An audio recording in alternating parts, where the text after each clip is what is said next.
Bon dia i benvinguts a un nou esmorzar informatiu del Fòrum Europa Tribuna Catalunya amb el patrocini d'Assistència Sanitària i del Grupo Santander.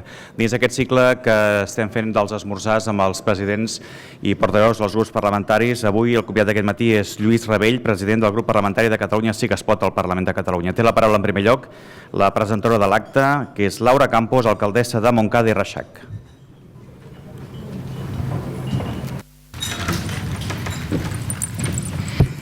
Bé, bon dia. En primer lloc volia agrair a Lluís Rabell que hagi pensat en mi per la presentació d'avui en aquesta ponència del Fòrum Europeu.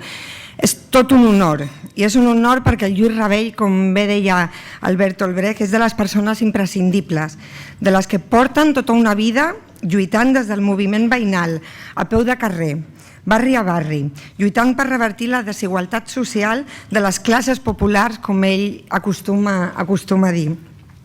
És, per tant, una persona imprescindible, com deia, però també una persona valenta. I dic que el Lluís és valent perquè va acceptar en el seu dia encapçalar una candidatura, la de Catalunya Sí que es pot, en un moment convuls i difícil que semblava en un principi que nedava contracorrent. Estàvem sols defensant el referèndum, com l'única via plausible per resoldre el conflicte territorial. I el Lluís, entenent el moment d'excepcionalitat que vivia a Catalunya, va decidir valentament fer un pas endavant per agafar les regnes d'un projecte polític de confluència on la seva gran capacitat per buscar el consens va ajudar a aglutinar les diferents sensibilitats. I des d'aquell primer dia, el Lluís defensa amb entusiasme i contundència i en coherència amb la seva trajectòria que no pot haver-hi progrés nacional sense progrés social, que difícilment tindrem un país millor i més lliure si no combatem les desigualtats, l'exclusió i la pèrdua de drets.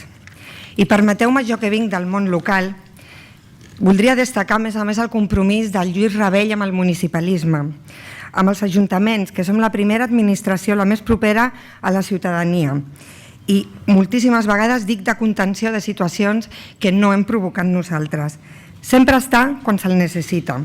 Jo personalment haig d'agrair-li al Lluís el seu suport a la ciutat de Montcada i Reixac amb el tema del soterrament, que com bé sabeu és una reivindicació històrica del nostre municipi que portem 30 anys lluitant perquè soterrin la R2 al pas per Montcada. Per tant, com deia, imprescindible, valent, persona de consens, entusiasta i coherent. No sé quants adjectius més d'aquest estil podria utilitzar per definir la persona del Lluís Rabell. Possiblement em quedo curta, però el que tinc molt clar és que personalment és tot un honor i un privilegi compartir somnis, projecte i família política amb una persona com el Lluís, que dia a dia, amb la seva feina, dignifica la política. Moltíssimes gràcies per la vostra atenció. I Lluís?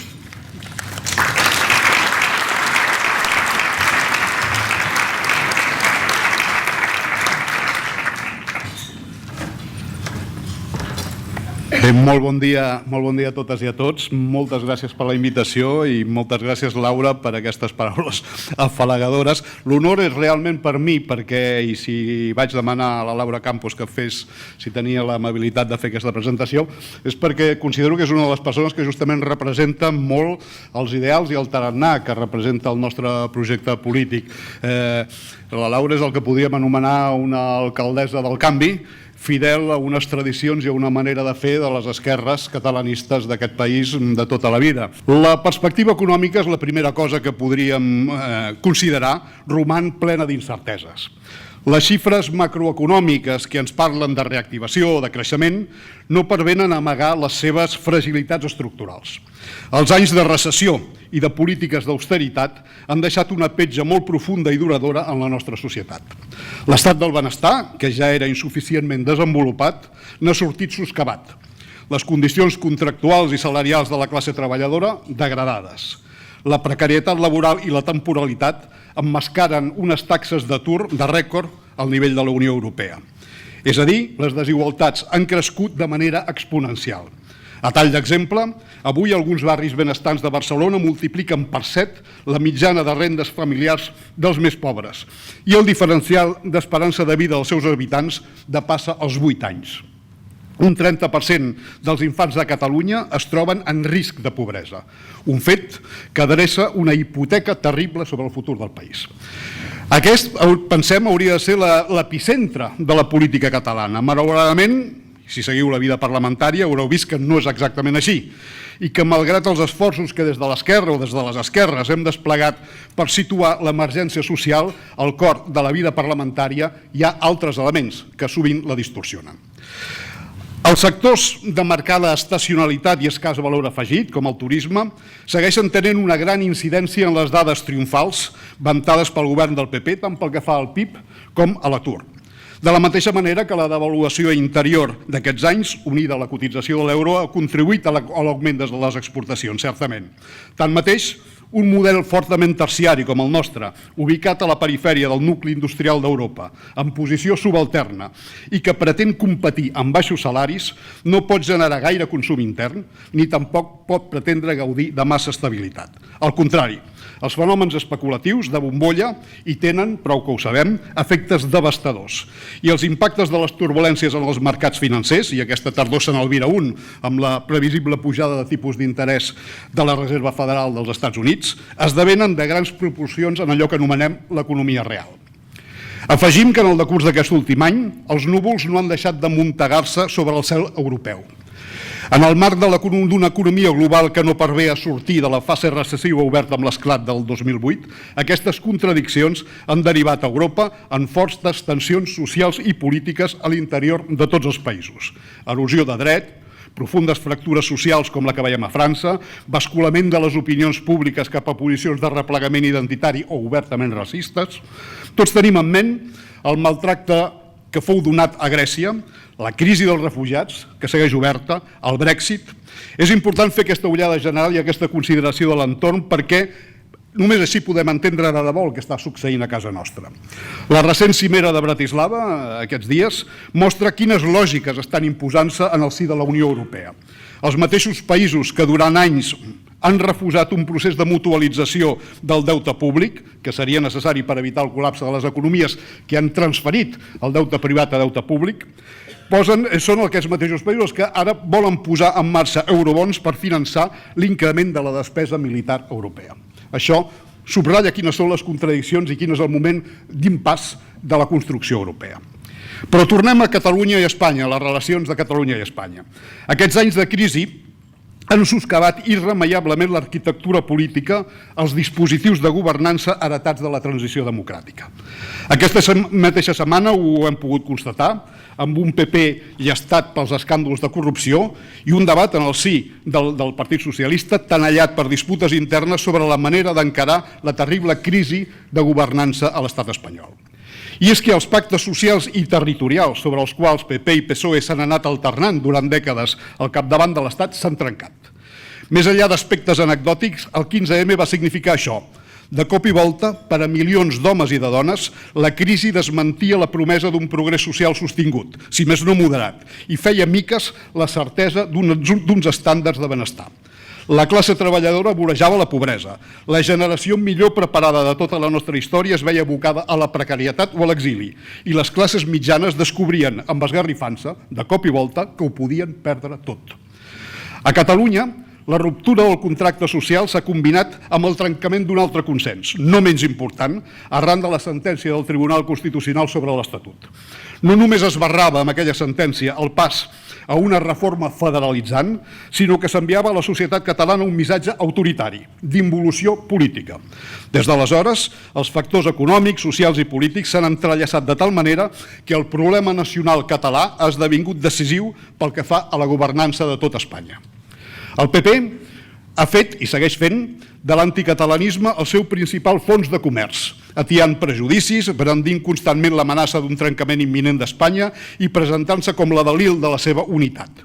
I això ho ha fet amb tanta força, amb tanta determinació, que ha condicionat fortament la visió i el comportament del PSOE, sabedor que seria titllat de traïció si sortís d'aquest guió.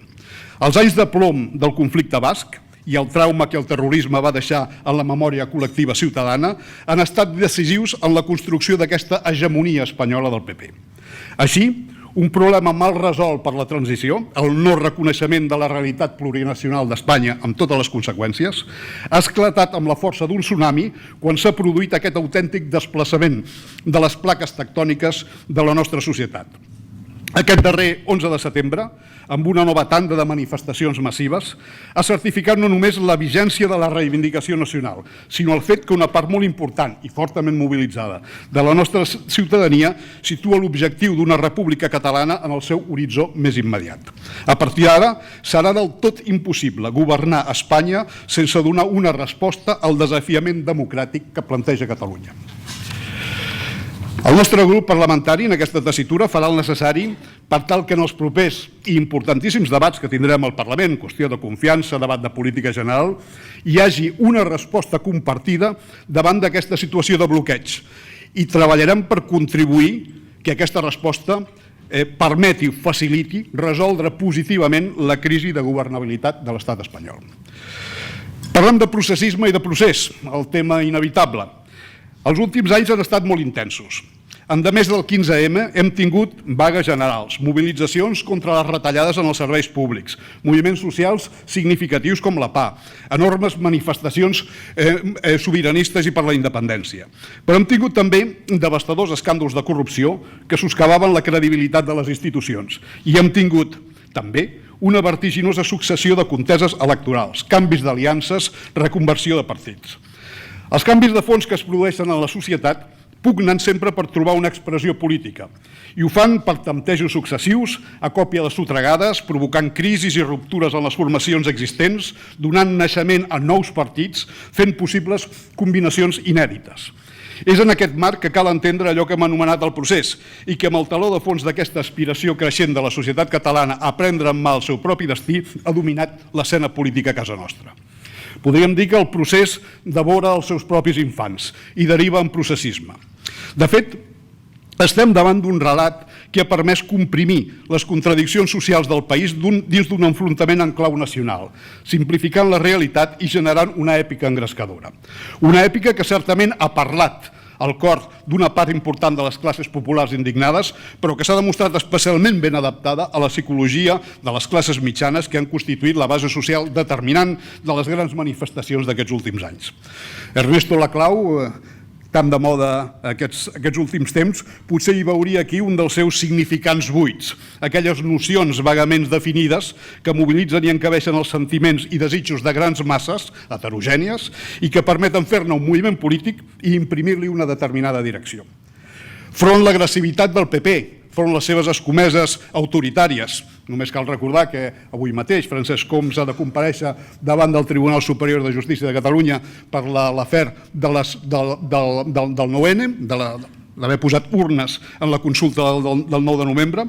Doncs front a aquesta agressivitat, el relat ha funcionat identificant Espanya com a culpable de tots els nostres mals, a voltes designant explícitament, com no podia ser d'una altra manera, l'estat espanyol, la seva governança, les seves estructures, però de vegades també i en filigrana apuntant a una realitat nacional aliena i absolutament irreformable. I en segon lloc, ha funcionat el relat presentant la independència no només com la solució a tots aquests mals, sinó com una solució imminent que estaria a tocar i que, a més, no tindria costos notables per a la societat catalana. Aquesta imminència justificaria que l'abordatge de la qüestió social, de les desigualtats, del frau fiscal, sigui constantment ajornat o posat en sordina. El processisme ha consistit a brandir les reivindicacions democràtiques catalanes per tapar retallades, unes retallades degudes no només a les exigències evidents de Brussel·les i de Madrid, sinó també a les connivències dels que han estat governs nostres i de les nostres elits, fent que l'opinió pública ho llegís tot en clau de greuge nacional. Però allò que ha fet la força d'aquest relat determina alhora els seus límits i el fa incapaç de dissenyar una estratègia guanyadora. I és aquesta la discussió que nosaltres volem plantejar. Quina estratègia per sortir del bloqueig que estem vivint actualment? Una estratègia que pugui trencar el bloqueig que frena les aspiracions d'avenç democràtic de la societat catalana i també del seu progrés social. La present legislatura ha estat marcada per la temptativa de foragitar fins a cert punt la qüestió social o d'ajornar-la, en nom de la necessària unitat per assolir la independència. Però la qüestió social, expulsada per la porta del Parlament, no ha parat d'entrar per la finestra. En pocs mesos, el govern ha perdut desenes de votacions i no ha pogut aprovar els seus pressupostos. Els vots sobre el tancament de línies de P3, sobre els concerts amb les escoles d'elit que segreguen per sexe, sobre la reversió de la privatització de TL, sobre la fiscalitat dels casinos o sobre la política tributària de la Generalitat, que des de l'oposició d'esquerres hem demanat més progressiva, han tibat les costures de la majoria que dona suport al govern, donant vot a votacions de la CUP amb nosaltres, a votacions separades d'Esquerra Republicana, a col·lusions de Junts pel Sí amb PP i Ciutadans, és a dir, a tot un enrenou parlamentari que trasllada aquesta realitat i aquestes contradiccions. Pensem que cal un gir estratègic per encarar aquesta situació. Vet aquí un ensenyament fonamental de la nostra història. Només amb l'empenta de les classes populars ha estat possible conquerir a Catalunya drets i llibertats, els drets i llibertats de què gaudim, començant pel propi restabliment de la Generalitat de Catalunya, que va ser una conquesta de les mobilitzacions obreres i ciutadanes d'aquest país i que va representar, de fet, l'únic restabliment, l'únic punt de contacte en la transició amb una institució de legitimitat i origen republicà. Només podem aspirar a majors fites d'autogovern i encara més, tan sols es pot imaginar poder assolir un dia la independència, construint àmplies majories socials a Catalunya i travant complicitats arreu de l'Estat. Complicitats capaces de generar noves correlacions de força i nous escenaris de decisió democràtica. Hi ha bases objectives per fer-ho. La constatació compartida de l'esgotament del marc autonòmic i la insatisfacció que produeix. El sentiment de nació que és estès i transversal a la nostra societat. És aquesta realitat el que ens fa pensar que aquesta majoria es pot aplegar al voltant d'allò que hem anomenat alguns el dret a decidir i que més enllà de polèmiques jurídiques o terminològiques significa que tard o d'hora serà indefugible donar la paraula a la ciutadania de Catalunya sobre el futur del país i sobre les relacions que vol tenir amb la resta de pobles d'Espanya. Però aquesta majoria, que alguns hem anomenat també la majoria del 80%, no es pot aplegar diferint un gir decidit de les polítiques públiques en un sentit social, redistributiu, d'equitat de gènere i de compromís mediambiental. El debat de pressupostos del 2017, que encararem ben aviat, d'aquí un mes, el mes de novembre, i que tindrem al Parlament ocupant la centralitat de la nostra activitat, pensem que serà l'ocasió d'incidir en aquesta perspectiva. I serem nosaltres amb una clara voluntat de parlar i de negociar, conscients de la importància que tenen les decisions en matèria pressupostària per treballar en favor de la cohesió del país i per sorgir de les fractures que s'hi han instal·lat i que, de fet, tenen com a conseqüència que, aclaparats per les necessitats de la supervivència quotidiana, milers i milers de famílies es veuen expulsades de la vida política democràtica. Per tant, la desigualtat i la pobresa és per a nosaltres un problema democràtic de primer ordre. Però tampoc podem construir aquesta majoria alimentant de nou el relat processista. I és que la qüestió no és, com de vegades discutim, obeir o desobeir, demanar permís o tirar pel dret. El veritable problema, la veritable qüestió és establir una correlació de forces que faci indefugibles i possibles, sota una forma o una altra, un debat sobre les verdaderes alternatives i una consulta pactada amb garanties i ple reconeixement tant per l'opinió pública espanyola com per la comunitat internacional. En aquest sentit, només podem felicitar-nos que, després de la diada, el president Puigdemont hagi recuperat aquesta idea del referèndum i vulgui portar-la a debat del Parlament en el debat de la qüestió de confiança. Tant de bo, això anunciï un nou temps de consensos operatius entre nosaltres. Ho hem dit i és el moment de repetir-ho. En la via de mobilitzar la societat civil catalana, sindicats, moviments veïnals, col·legis professionals, món de la cultura, que és aquesta societat la que ha d'assumir i de portar el pes de la reivindicació del referèndum, estem decidits a trobar-nos, amb el govern i amb el conjunt de forces sobiranistes. Hem de passar, però, de les declaracions formals, dels càlculs de partit, per legítims que siguin, a un autèntic compromís de país per fer possible el seu dret a decidir. El problema de les vies unilaterals no és tant que pretenguin desentendre's de l'Estat, sinó que giren l'esquena a una part decisiva, tal volta majoritària, de la pròpia societat catalana. Una meitat particularment densa de la nostra nació que té altres percepcions, altres vincles, altres sentiments de pertinença, altres prioritats i que en qualsevol cas no se sentiria cridada a participar en convocatòries que apareguessin com a fetes a mida d'una determinada opció.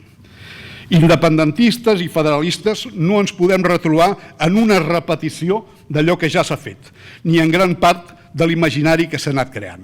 Plegats hem d'anar molt més lluny d'un enfoc que certament s'ha demostrat capaç de treure molta gent al carrer i plantejar un pols a l'Estat, però que no pot aplegar la força necessària per guanyar-lo ni per desbloquejar la situació. Cal començar, doncs, per mirar la realitat cara a cara. Ni una independència low cost és possible, ni tampoc és certa la identificació que s'ha anat establint entre independència i plenitud democràtica nacional.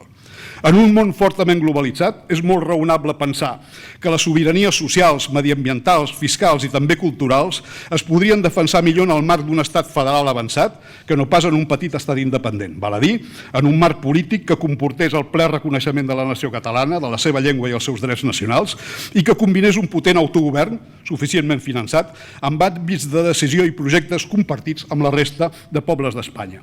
Això no treu cap legitimitat a l'opció independentista, però en qualsevol cas cal que la societat catalana pugui debatre seriosament de les diferents perspectives i aquest rigor comença per descartar el fals debat sobre quina resultaria més factible o imminent perquè ambdues són difícils i ambdues apunten a canvis històrics en la configuració d'Espanya.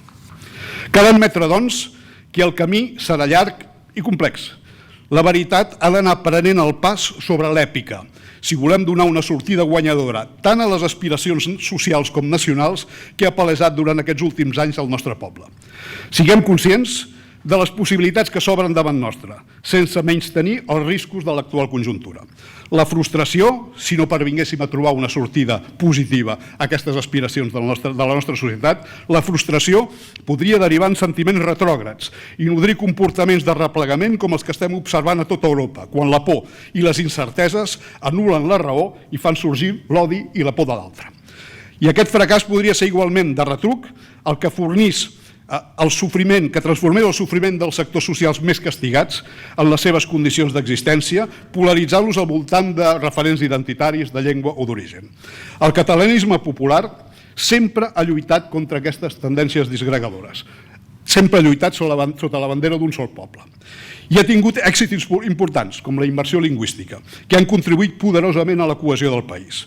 En el proper període, però, moltes coses estaran en qüestió.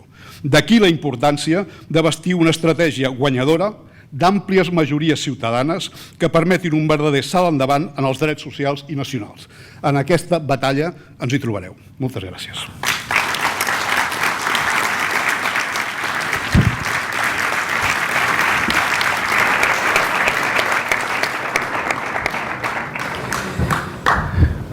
Moltes gràcies, senyor Rebell. Comencem el torn de preguntes. En Jaume Marfany li pregunta si existeix realment un punt de trobada amb el procés d'independència i si això possibilitaria un referèndum vinculant.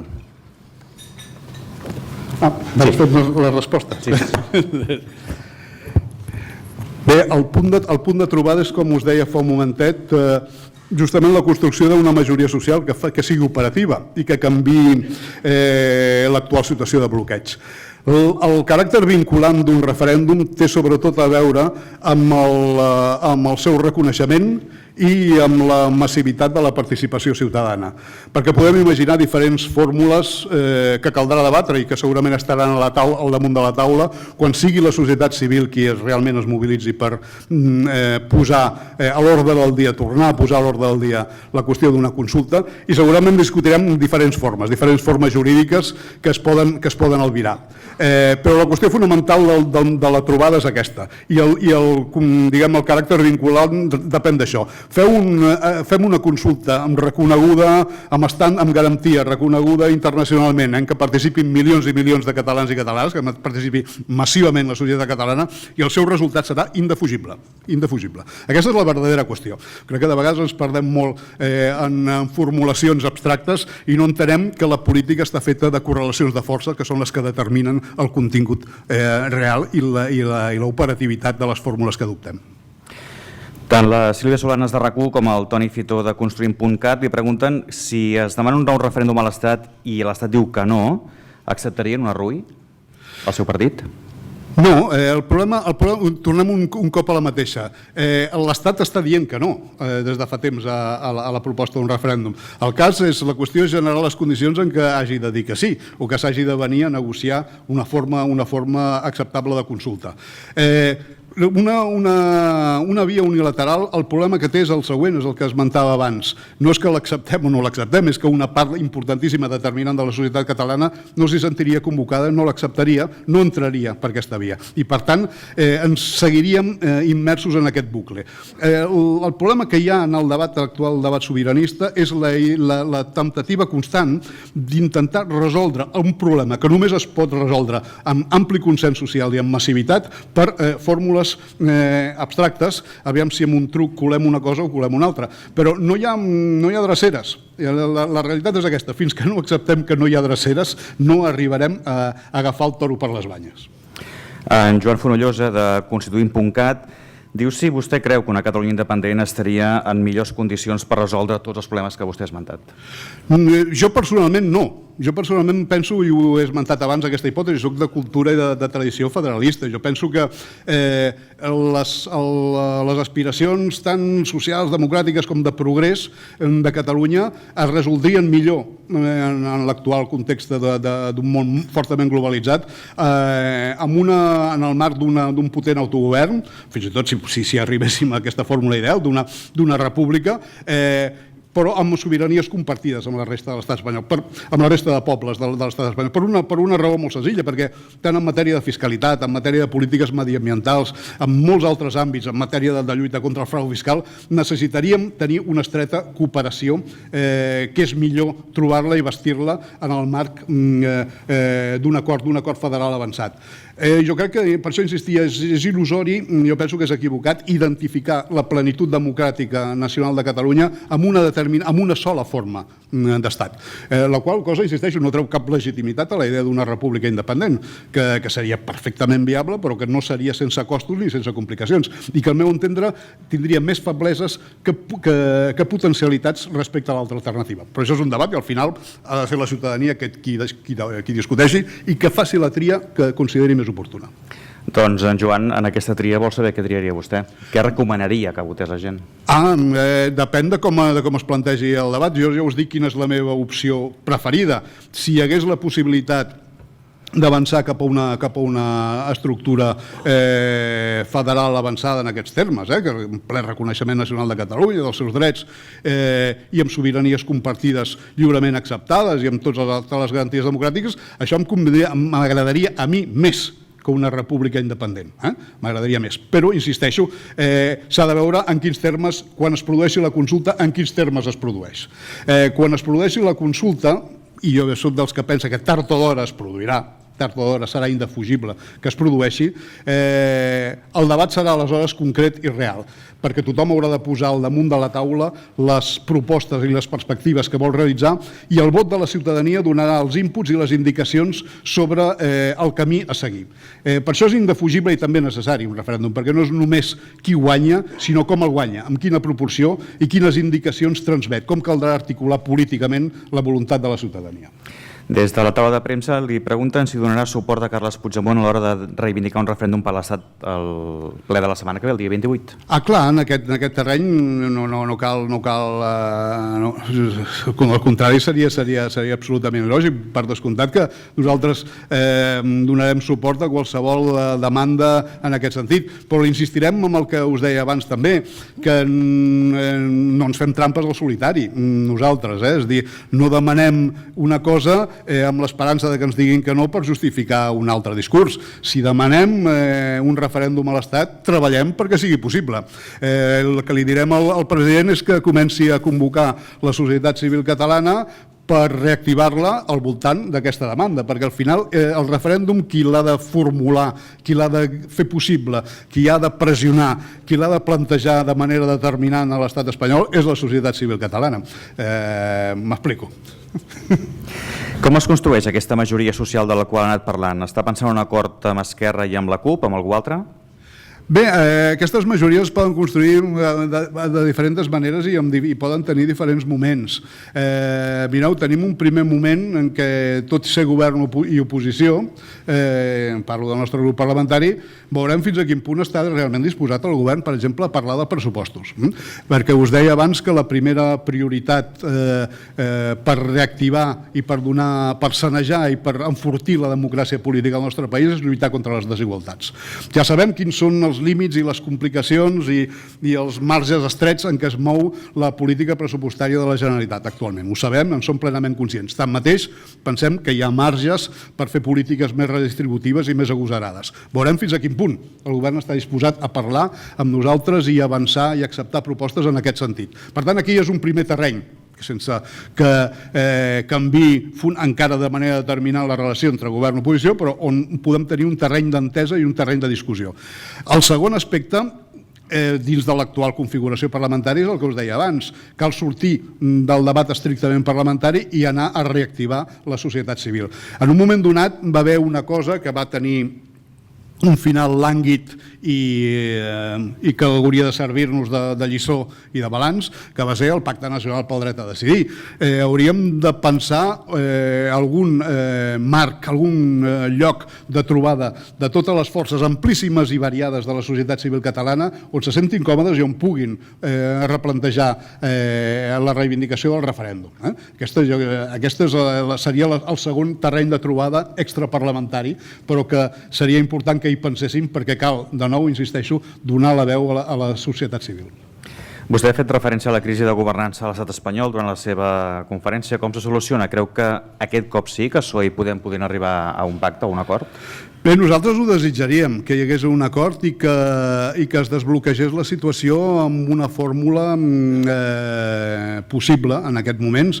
Es necessitarien més actors. Es necessitarien més actors. Nosaltres, clar, no creiem en una entesa que pugui arribar a Ciutadans. Ciutadans està, jo crec que ho hem vist en el darrer any, ha jugat un paper de crossa del PP, de les seves polítiques i de les seves estratègies.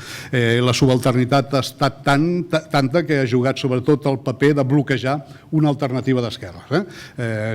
Aquesta ha estat essencialment la seva funció.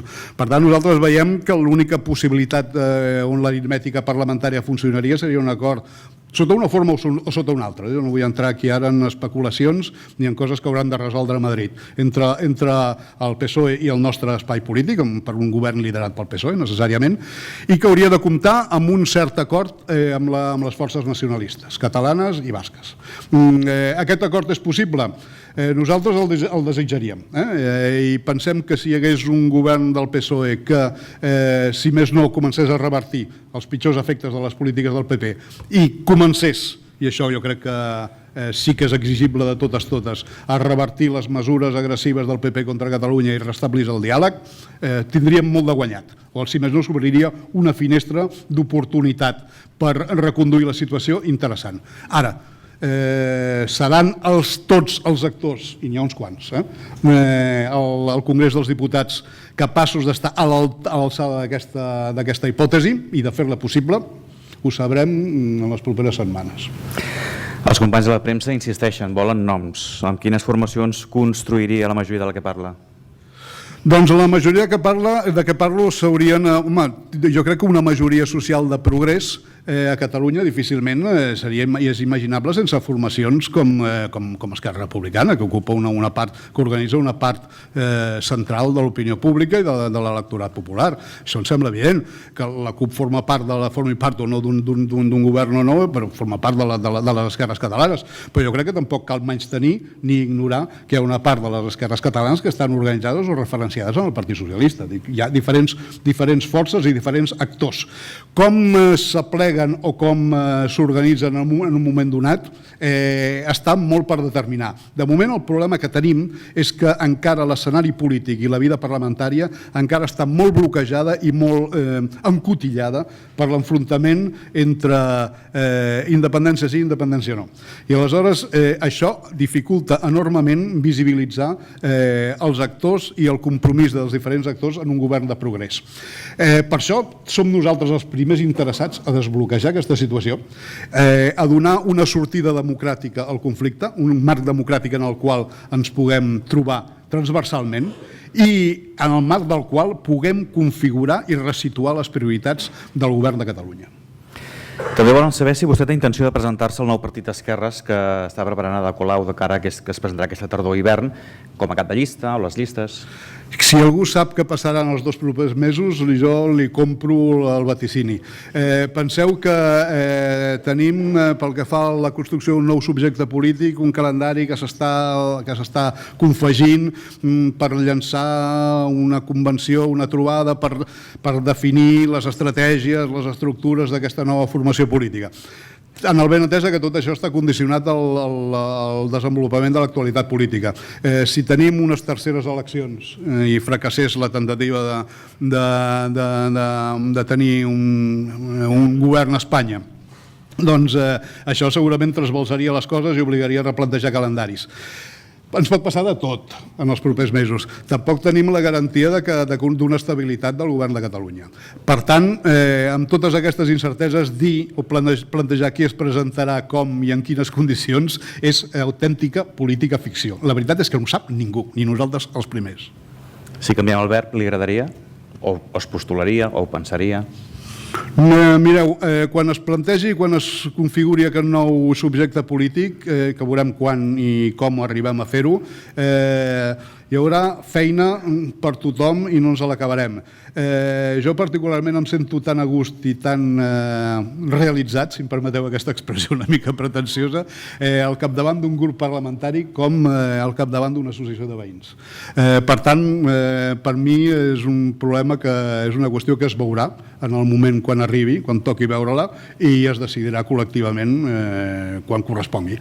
Sense cap preocupació, sense cap pretensió. Jo no he vingut per fer carrera política, sinó per contribuir a un projecte que és el que de debò ens interessa i és això el que acabarà determinant les coses. En aquest calendari dels propers mesos que feia referència també hi haurà els pressupostos de la Generalitat. De moment la postura de Catalunya Sí que es pot, quina és? De moment la postura és de demanar al govern que comencem a parlar-ne seriosament. L'altra vegada no va ser així. En el darrer debat pressupostari, de fet, jo crec que el govern va fer una determinada aposta de presentar uns pressupostos confiant que mantindria o comptaria amb el suport de la CUP i al final no va ser així. I durant aquest procés no va haver realment cap diàleg ni cap trobada amb nosaltres, ni que jo sàpiga amb altres forces de la Unió, amb els socialistes tampoc, ni amb altres forces. Per tant, jo crec que va ser un acte una mica temerari per part del govern i que va sortir malament al final. Esperem que aquest cop comencem per parlar-ne. Nosaltres ja vam dir l'altra vegada amb quin enfoc nosaltres veiem els pressupostos i parlàvem sobretot d'avançar en explotar totes les possibilitats de què disposa la Generalitat per eixamplar el seu marge de recaptació tributària de cara a finançar polítiques socials. Aquest serà, seria el nostre paràmetre. Hem de veure si el govern està disposat a parlar-ne i si està disposat a moure fitxa pel que fa a aquests pressupostos. I si no, ens serveix uns pressupostos ja tancats. La paraula pilota està en la seva taulada. Aquesta setmana tindrem els primers contactes al voltant d'això i a partir d'aquí ho veurem. L'Antonio Pavón del Bufet Pavón li demana què pensa de la creació d'una seguretat social catalana i si creu que és solidària amb la resta de treballadors de l'Estat. No, nosaltres vam tenir ocasió de discutir això, encara que va ser incidentalment, però ho vam discutir, quan es va presentar el debat al Parlament, el projecte de llei sobre l'Agència Catalana de Protecció Social, que nosaltres vam presentar conjuntament amb el Partit Socialista una contraproposta, un projecte alternatiu. I allí, diguem que en aquest projecte alternatiu, sobretot ressaltàvem nosaltres la necessitat de desenvolupar una agència catalana de protecció social que racionalitzés totes les prestacions que gestiona la Generalitat, que les endrecés, que les territorialitzés amb una connivència ben trebada amb els ajuntaments, que estan en primera línia de la resposta social a les emergències, i que tingués com a fita aquesta agència catalana la gestió d'una renda garantida de ciutadania que estem treballant perquè s'adopti al Parlament. Però en aquest debat dèiem clarament que nosaltres no pensem que hagi d'haver una agència, una seguretat social catalana diferenciada de l'espanyola. Estem en contra del trencament de la Caixa Única de la Seguretat Social. I pensem que és una mala proposta, fins i tot per qui tingui una perspectiva independentista, plantejar-ho en aquests termes, perquè es pot imaginar perfectament una república catalana, qui tingui aquesta fita, que tingui un sistema de protecció com el de la Seguretat Social compartida amb un altre estat. I tant de bon tinguéssim un a nivell europeu. Nosaltres el que no volem és organitzar un sistema de protecció social on hi hagi un dúmping i els treballadors de la SEAT competeixin amb els de Fasa Renault de Valladolid. Pensem que el sistema de protecció social, com més unificat i com més ampli sigui, més capacitat té de contenir la competència entre poblacions, entre classes treballadores d'un indret i d'un altre. Per tant, nosaltres som partidaris de mantenir la Caixa Única de la Seguretat Social i de reforçar-la. En Fernando Salazar, de la Federació d'Associacions Gitanes de Catalunya, li pregunta quan ingressarem els nostres impostos aquí a Catalunya, que es quedin aquí. Els bascos i els navarresos, recorda, ho fan i no passa res. Els bascos i els navarresos ho fan amb una població molt diferent de Catalunya, amb un pes molt diferent en el PIB de l'Estat, i per tant el problema tributari aquí, doncs, lògicament l'Estat no l'aborda de la mateixa manera. Històricament l'ha tractat d'una certa manera, l'Estat, de la relació amb Euskadi, diguem-ne perquè ho podia gestionar en les seves dimensions i perquè políticament tenia un cert interès per uns i pels altres que fos així. No, aquí la qüestió de la tributació és un cop més la qüestió de les relacions amb l'Estat. Si Catalunya té un estat independent, tindria el seu sistema de tributació, i si no, doncs seguirem tributant en l'estat amb l'altre.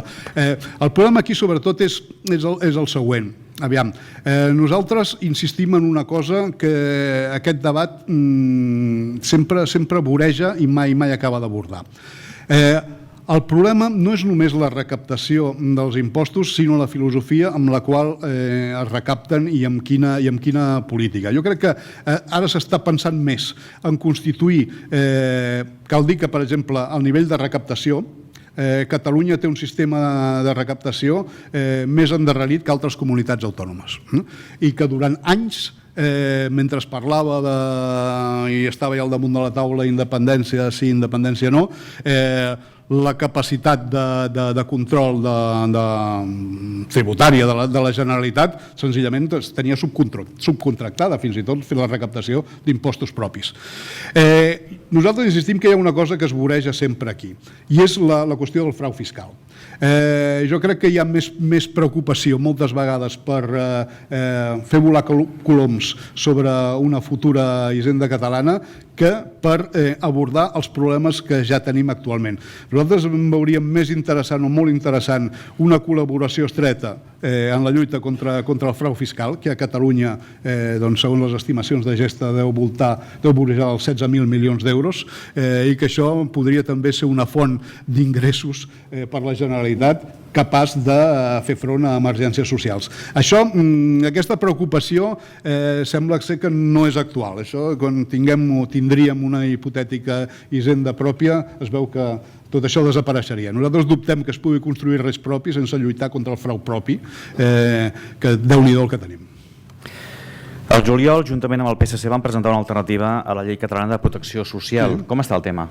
Bé, la nostra proposta va ser rebutjada. Per tant, hi haurà la tramitació del projecte que va tirar endavant, que va presentar el govern amb el suport de la CUP, i en comissió l'anirem veient.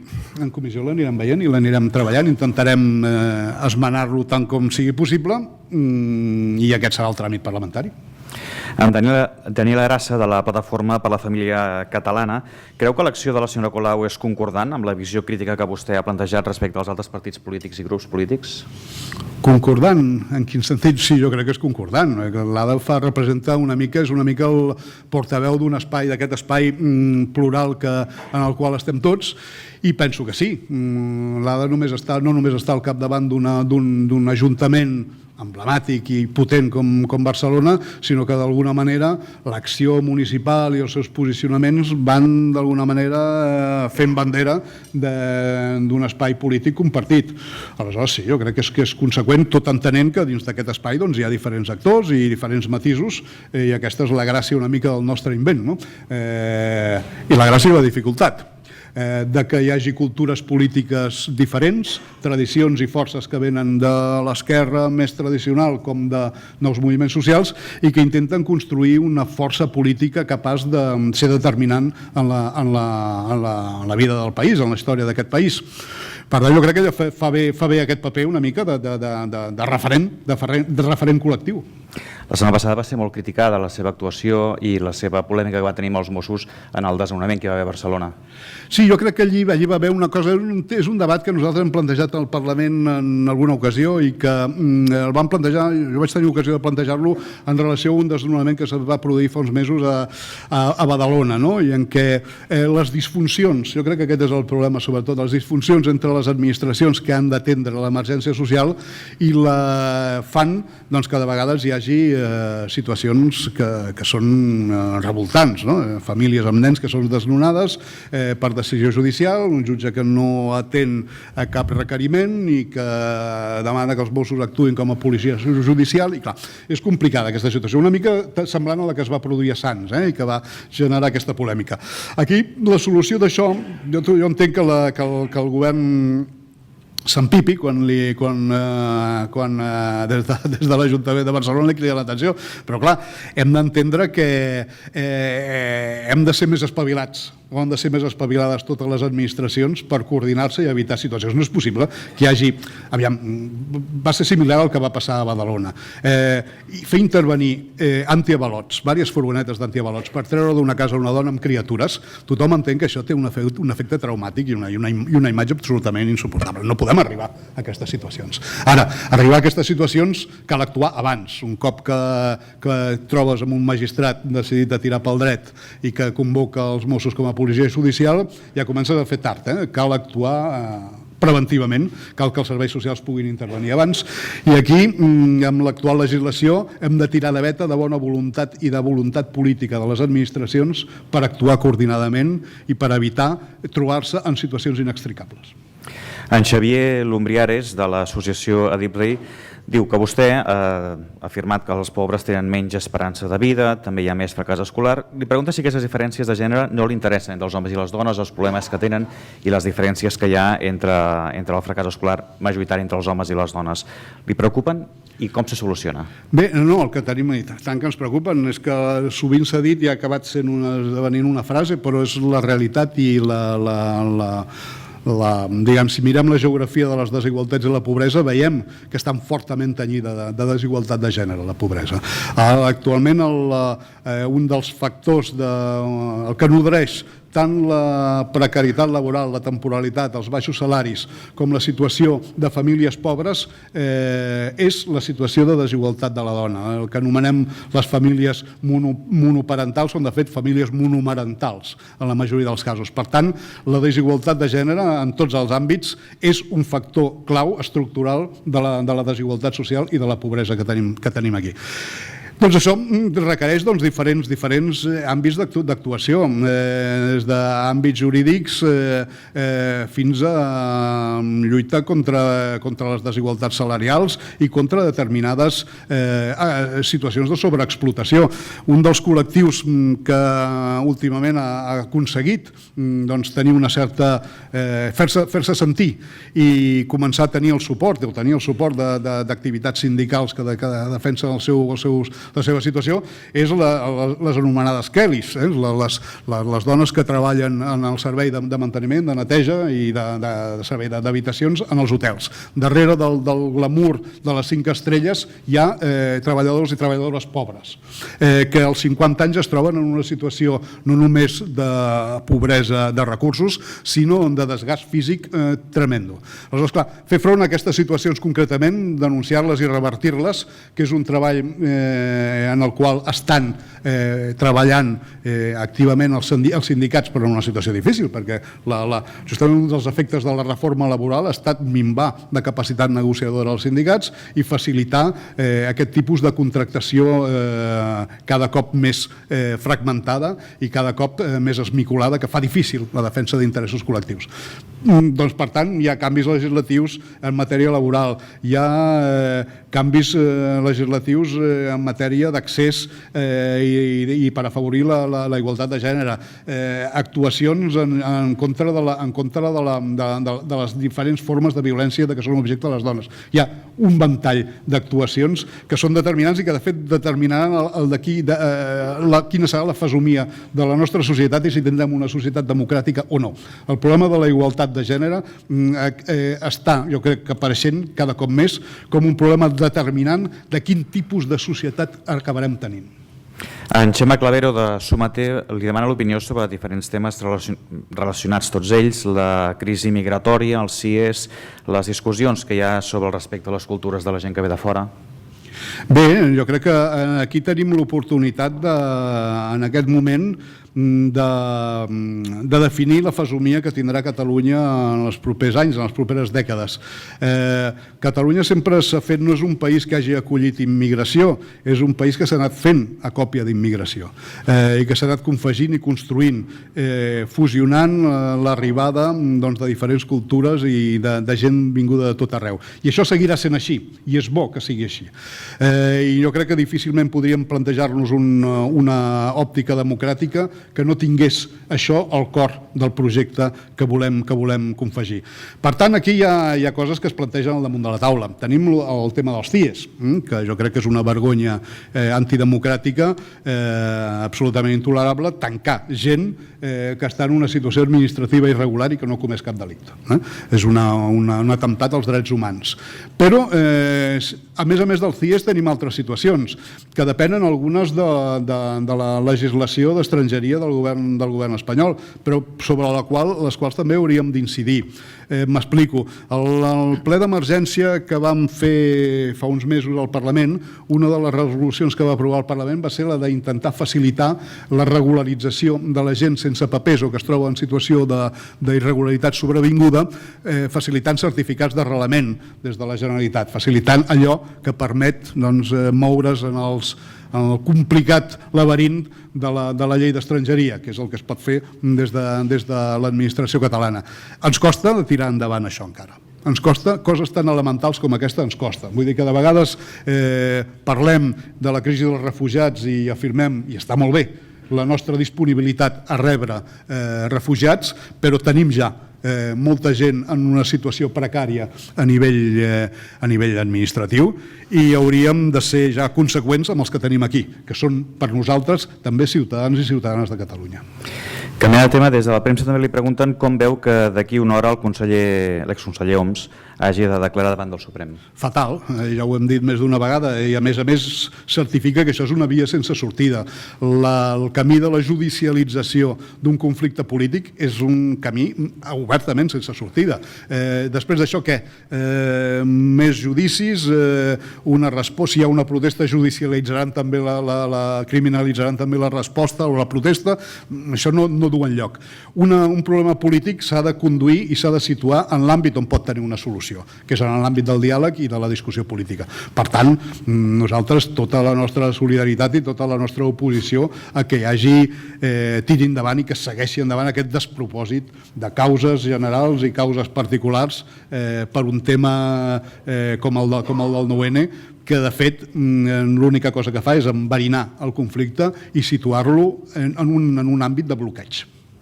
La setmana passada el president Puigdemont va dir que tornaria a fer el 9-N a vostè. Si es tornés a fer, tornaria a votar? I si es tornés a votar, tornaria a votar sí? Doncs depèn de com es planteja i ja veurem. Nosaltres en realitat el que pensem és que no cal tornar a fer un 9-N, perquè ja ho hem fet.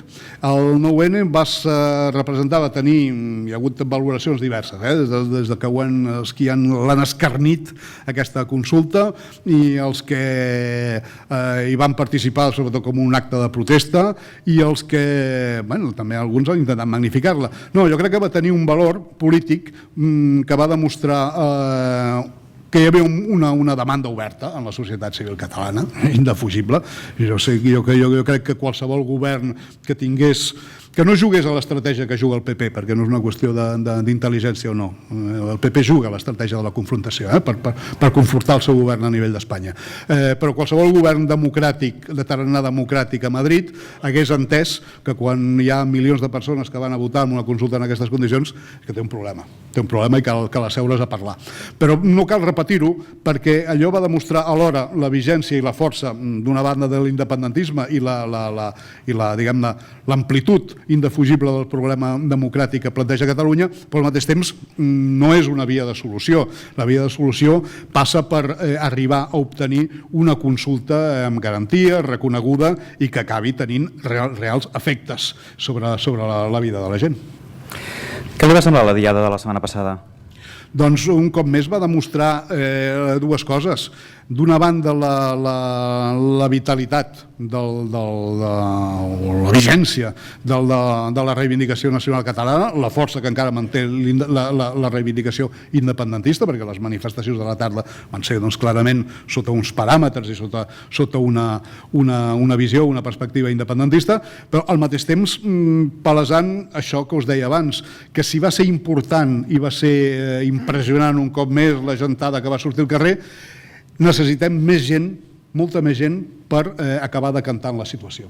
I és una mica aquesta idea d'aquest pacte, d'aquesta entesa, d'aquesta majoria social entre independentistes i no independentistes, però favorables a que sigui la societat catalana qui acabi prenent la paraula, el que pot desbloquejar la situació. La demostració de força ha estat feta un cop més, però un cop més queda palès la necessitat d'una aliança més àmplia per desbloquejar la situació.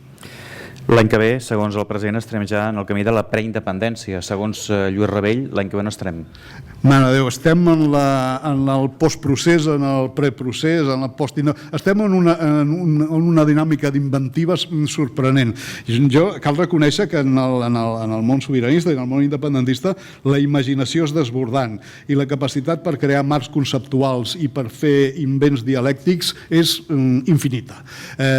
Si no, veieu que ara estem discutint que si un dui, no farem un dui, farem un rui. Si no fem un rui, farem un procés constituent que no sap molt bé què constituirà. Igual fem eleccions que són constituents però que són convocades com autonòmiques. Tots aquests debats i totes aquestes qualificacions de que si estem en el pre, en el gairebé, en el ja hi som, després No, tot això són maneres de donar voltes i d'intentar resoldre una cosa artificiosament. No hi haurà solució que no passi per, insisteixo, per aquesta construcció d'aquesta majoria social que canvi la correlació de forces. Amb paraules no canviarem la realitat, només la canviarem amb aplegant forces, teixint complicitats i generant finalment un espai de decisió democràtica. Per molts invents que fem, no canviarem la realitat de bloqueig. La realitat de bloqueig la canviarem per una altra banda. Per tant, em sembla ociós insistir i donar voltes en aquestes hipòtesis, quan en realitat el que hauríem de fer és posar-nos a treballar per obrir una altra via. Molt bé, doncs gràcies Lluís Rabell per la conferència i per les respostes. Abans d'acabar, en nom del Fòrum Europa, Tribuna Catalunya i dels patrocinadors, assistència sanitària i el Grupo Santander, té la paraula Jordi Mabres, que és director de banca institucional del Grupo Santander. Hola, bon dia a tothom. En primer lloc, agrair a la Laura Campos, l'alcaldessa de Montcada i Reixac, per la presentació que ens ha fet de l'invitat, feta amb senzillesa i claretat, i el senyor Lluís Rabell, doncs les seves paraules, que són com sempre fetes amb fermesa, però amb molta sinceritat. I dit això, agrair a la presidenta del Parlament de Catalunya, la senyora Carme Forcadell, la seva presència, així com la d'altres personalitats polítiques, i a tots vostès encomanar-los que recordin que el proper dijous tenim el senyor Miquel Iceta també amb nosaltres, i agrair molt la seva presència. Moltes gràcies.